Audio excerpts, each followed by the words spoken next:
Black tar, heroin, cocaine, even hitmen for hire. It's the secret underground internet you've never heard of before. The DEA has busted people, including a Central Florida man, for trafficking drugs on this hidden market, but the feds won't talk to us about it. So how is this even possible? WESH 2 investigative reporter Matt Grant is here to explain. Matt? Well, it's called the Silk Road and can only be accessed through a special browser. In fact, we needed an IT expert just to find it. But once you're in, it's a virtual eBay for criminals, putting everything from stolen credit cards to crack cocaine right at your fingertips.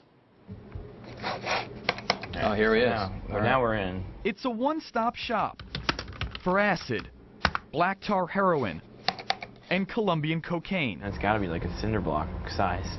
It's the deep web, and for crooks, it's just a click away. It shocks me. I don't even have words for what you can find on this.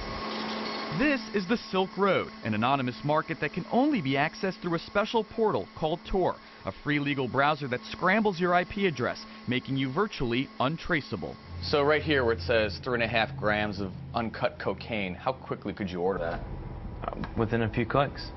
And they would ship it to you? Yeah, they ship it to whatever address you give it to them. This is how drugs come in the mail from the Silk Road. Isn't this wonderful? It's so easy, some brag about it online. We found page after page of prescription pills for sale, along with drugs like meth, heroin, to cook or smoke, and this ad, which promises the purest, finest cocaine the world has to offer.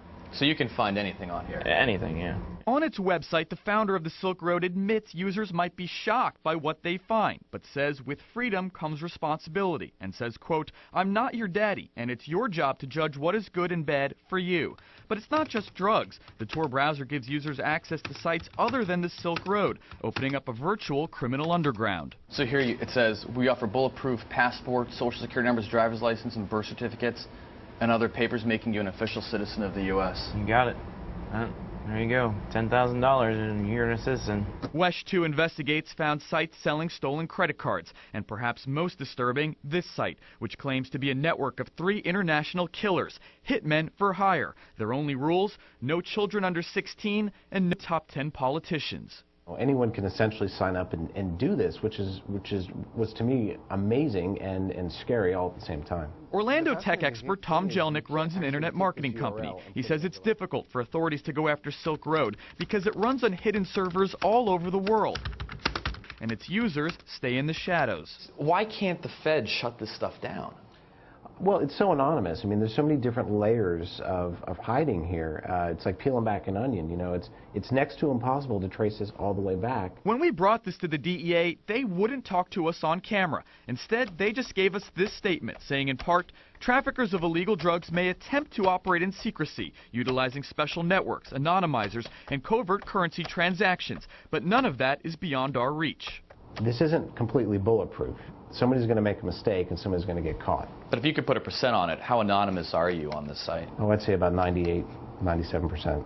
I mean, that just sounds really scary, the implications. It is.